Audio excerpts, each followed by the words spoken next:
Right, hey guys, how we doing? Back on another video from Annie News, and today we are back on some Mushoku Tensei content. Oh my god, I am completely up to date. Absolutely love it. Defo going to be checking out the differences on episode 16, because was that emotional? But until then, we are checking out the Demon Eye power explanation. Like, I thought that was pretty cool. When you got the power of foresight, is it, from that demon girl? So let's see. Let's have the whole Demon Lord thing explained, the Demon Eye powers and all that. Let's see what Annie News has to tell us, shall we? There's going to be a boss. Don't know why I haven't checked these out earlier, but yeah, let's get into this. When it comes to a story as detailed as Mushoku Tensei, there's bound to be a whole plethora of information that doesn't make it into the anime. Jeez. Like, for this episode in particular, there was quite a bit of cut content regarding Kashidaka and her 12 demon eyes. Oh. We don't get to learn about all 12 of the ones that she used to have, but we do get a rather solid description of the ones that were available to Rudeus. X-ray. That plus a deeper Wow. look into how exactly Rudy's Eye of Foresight works. Of course, I am going to talk about the other scenes as well, but I think for this season of cut content, I'm only going to focus on the major stuff. Yeah, makes sense. That way I can also do lore videos on topics like the sword styles or labyrinths. There's a whole Yeah, I want to check out the sword style explanation explanation as well. Ooh, labyrinths, cool. Even mentions. So I really want to share those in combination with all these good content videos. For now, though, let's focus on episode 12 and the demon eyes introduced within Sick. the video. Episode 12. The Woman with the Demon Eyes. The woman with the demon eyes. Chapters 1 to 3 from Volume 4 of the light novel. Cool. One of the very first things that really gets From the mana burst. is just how far Rudeus has traveled since being teleported to the demon continent. His initial landing was pretty much on the exact opposite side of the map from where his hometown was. Okay. Then the last few episodes of Part 1 were spent in this town here. Where we find Rudeus now, though, is all the way down here in the demon continent's sole port city of Windport. A destination that took them the greater part of a year to arrive at. It was There's been quite some time in between these episodes, isn't there, as well? Empress the demon god tongue as best they could. It's not like she could read or write in it yet, but she could speak it relatively fluently, which was pretty much the most important part of teaching it to her anyway. Other than that, there hadn't really been much time to teach her anything else. So, not only was Eris not making any progress with her magic, but it was also likely she forgot all the chants for the spell she'd learned in the first place. When Rudeus went on to talk about the research next, we were actually given a little more detail as to what exactly the red jewel in his forehead did. Apparently it worked like some form of radar. A sixth sense that could detect the presence of every living creature within several hundred meters. Which is very handy to have. Very handy. So, when Rudeus said that there were a lot of monsters in the water, he really wasn't joking since he could sense every single He knew that something was there. Right. Now, after their time on the beach, the first place Rudeus went was to the Adventurers Guild. He wanted to see what types of quests were available for what type of payment. But they can't do high rank ones. That quests in the Demon Continent paid significantly less than quests in the Millis Continent. Right. So, since he was right at the border, he felt like it was useful to keep a reference of just how much more he'd be making. As for the difference between these two continents' forms of currency, oh, here we go. The Millis Continent was obviously worth more. There were 6 types of coins, each with their own. Wow, so this never got explained. Everyone's just using coins all over the place. Right, okay, cool. To want to work anymore. If the Millis Continent did in fact pay more for the same type of work, then there really wasn't any point for them to do quests anymore. Unless they had absolutely nothing else to do. Quests were definitely no longer the most beneficial use of their time. For the ones that they did do before, though, most were the short and simple B-ranked missions. Not because they weren't qualified for the A or S rank ones, but mainly because those were often highly dangerous and very lengthy. It wasn't uncommon for an A or S rank party to spend more than a week doing these very dangerous Jesus, and if they're trying to make money quick, then you're not going to spend that time. Yeah. There were simply too many negatives to even consider them. Fair enough. Yes, there were special benefits for being at the S rank, but he personally didn't believe that it was worth the trouble. Especially since the only thing they were interested in was money to cross the border. Yeah. Now, and the more money they can make from the more missions they do. He wasn't surprised to turn around and see that Eris had gotten into another fight. It seemed the more proficient she'd become with the demon god tongue, the more likely it was for her to lash out and fight someone. They were encounters that typically ended with the other person getting their face stomped in. Moving on to when they had gotten to the checkpoint, we actually find out that the reason a spurt costs so much to travel is mainly due to the high level of danger that comes with carrying them. If a spurt was to make its way to another continent, then there was no telling what type of damage it'd be able to do once was it? And what's it going to bring there, yeah? So the high price was more like a precaution to deter against terrorism. He freaked out. Given that this was their current predicament, Rudeus had actually gone in to come up with 3 viable solutions. The first was to earn money through adventuring, but saving such a vast amount would likely take over a year. The second was to raid a labyrinth and retrieve a magic crystal, but even with Ruijerd's overpowered sixth sense, the dangers that lay within were still far too many. Still quite high, aren't they? Yes, they could likely make all the money in a single go, but the number of traps in a labyrinth were something he didn't want to mess with, especially since Ruijerd himself seemed rather hesitant. The third and final option, then, was to simply find and hire a smuggler, an unlawful approach that Rudeus felt he should avoid if possible. So, realistically, none of these options were quite the ideal. The next point in the story brings us to Rudy's encounter with the Empress of the Demon World.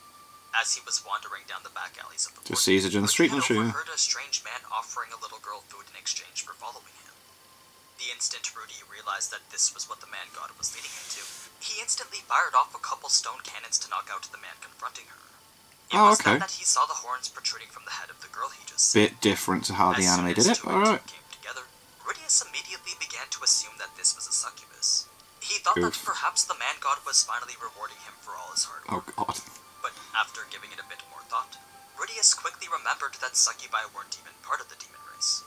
You see, because they were widely considered to be the natural enemy of the Grey Rat family, Paul had made sure to teach him that they were only found in the Vegarit continent. Oh. So there was no way that this girl could actually be one. No, she was just some demon kid in extremely skimpy clothing. After that distinction was made, that's when their conversation began to get a little bit interesting. Not only was there a few cut lines highlighting her relationship with the demon god Laplace, but there was also a bit more context given as to why she found Rudeus disgusting. When she was finally able to get a good look at him, her blue eye of magical power had allowed her to see that his mana pool was actually larger than Laplace's. Oh. So, given that this was such a shocking development, Kishirika went on to ask a rather unusual question. She asked if he happened to have a twin that died in the womb with him. Oh. I'm not entirely sure what the implication of this question is, but I'm pretty sure it wasn't just asked for any random. No, there has to be a reasoning for it. If I had to guess, there's probably something regarding a human's birth that helps to determine their level of mana. It's the only logical conclusion given the context of the question. In any case, there was actually quite a bit of validity behind Rudeus' assumption that this supposed demon empress was just a role-playing child. I mean, this was, after all, the demon continent. So, it did make sense then that someone like the demon god Laplace would be seen as one of their heroes. Of course, Rudeus knew the disgusting truth about what this demon god really did, but there was no denying the fact that he had successfully brought peace to all the tribes of this continent. Without his intervention, there wouldn't be any fixed places like Windport for these demons to call their home. So, it wasn't surprising that Laplace was this great figure that children would want to roleplay as.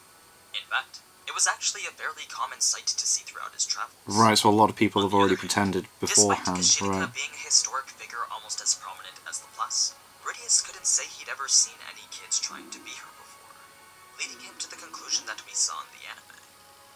When Kishirika went on to offer him his reward next, she made sure to clarify what each of the eyes did before that's intimidating. You see, Rudeus only knew of the eyes that turned people to stone.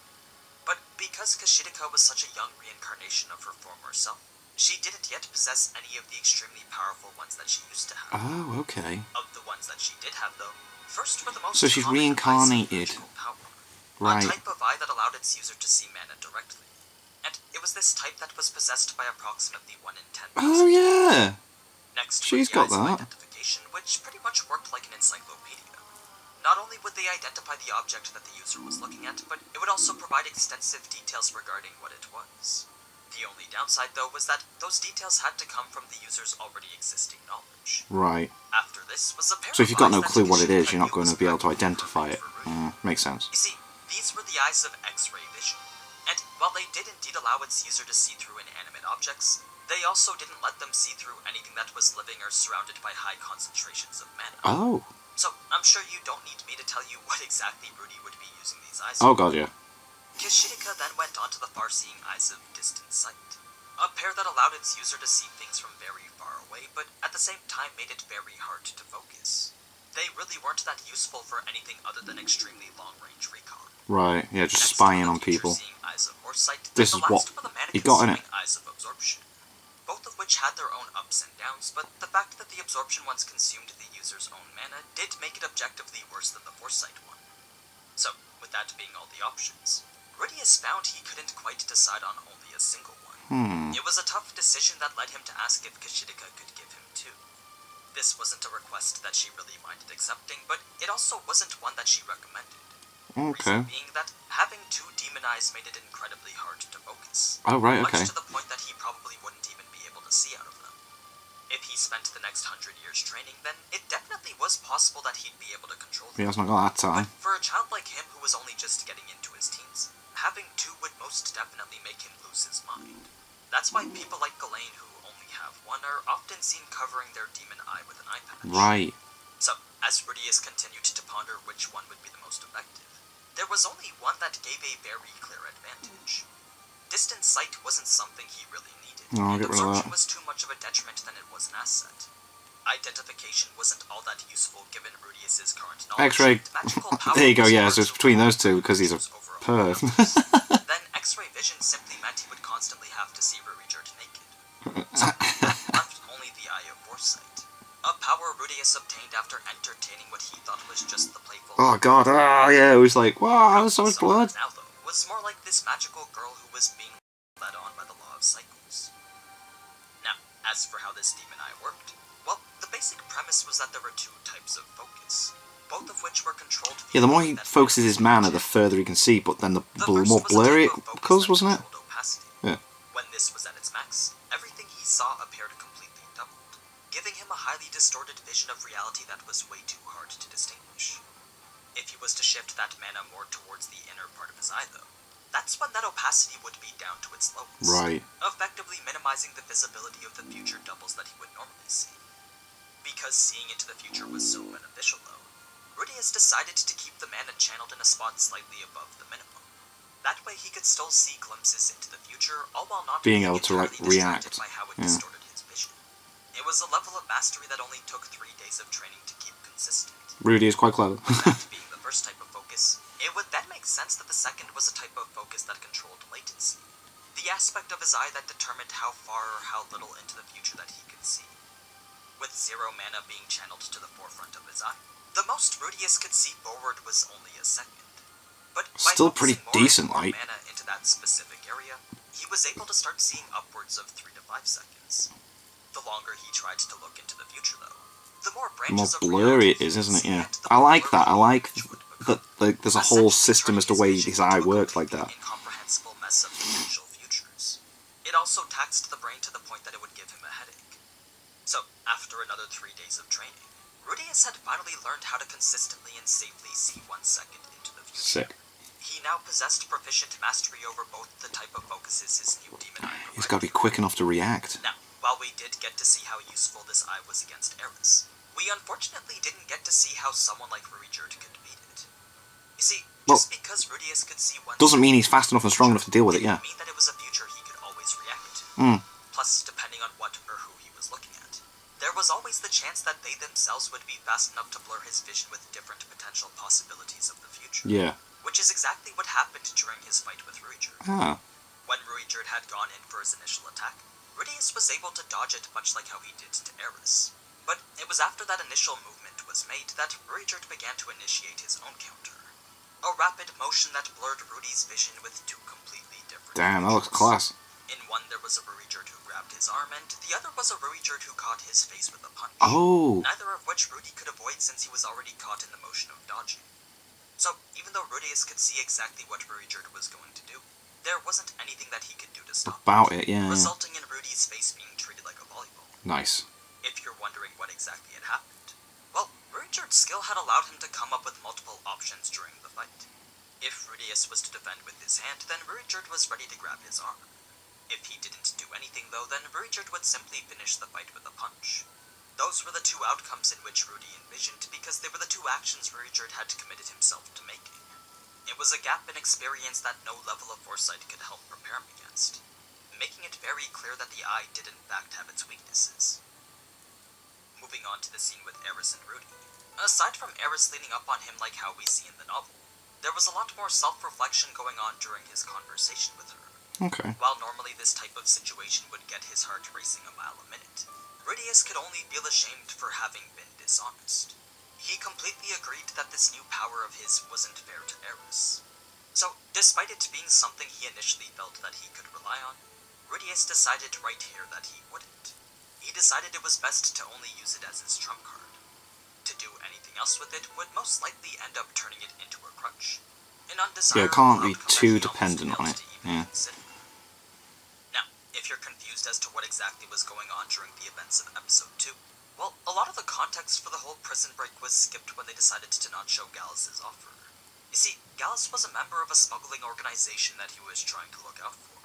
But despite his best advice, the higher-ups still went and decided to smuggle some goods that he knew would get them into Oh, the trouble. doggo. Yes, it would sell for an exorbitant price, but there was no doubt the trade would come back and haunt them. So, in an attempt to save his friends, Gallus decided to make a deal with Rudy. In exchange for the safe release of those goods, Ruijert could tag along on the next ship over to the Millis continent. A deal that resulted in the events we saw from episode 2. But yeah, that's pretty much it for this episode of Sweet. content. Cool. It's not exactly everything we missed from the episode, but it does Important cover a stuff, majority yeah. of what I think was important. Now, as I said before, rather than do a cut content episode every week, I'm actually planning to do one every other week. And then in That way, between, do the weeks that I explanations. don't do Cool. one, I can instead focus on those lore topics that I mentioned in the beginning. So, if you want to see more videos like that, Because I'm going to check out the sword subscribe styles with explained notifications next, turned on. I think. Yeah. And if you did happen to enjoy today's video, then don't forget to leave a like and comment. But anyway, as always, thank you so much for watching, and if you enjoyed this type of anime content, then you already know what to do. So, until next time, Ciao. ciao. Boss. Interesting stuff. I like it. I like all the different eyes that were explained as well, and then explaining why. Because I'm terrible with names. The animal lady with the eye patch explained why hers looks like that and what it is, and then why she covers it. And the fact that Rudy wanted 2 eyes as well. That's sick. And then he couldn't choose between them. Awesome stuff. And a little bit of other stuff in between. So yeah, I'm going to try. It might not be weekly, it might be more than that, because I'm going to be changing up my schedule very, very soon to like work on other things. So I might do one of these every other day instead of weekly. So we'll see how we go. But thank you to my patrons. If you want to have your name at the end of every video upload, links in the description of the Patreon page. $1 a month for the last help support the channel. It's greatly appreciated. Thank you guys so much for that. And thank you all for watching. What do you guys think of that? What do you guys think of this? Click like, subscribe, and leave comments down below. Let me know what I should watch and discuss in future videos. And I'll see you guys next time.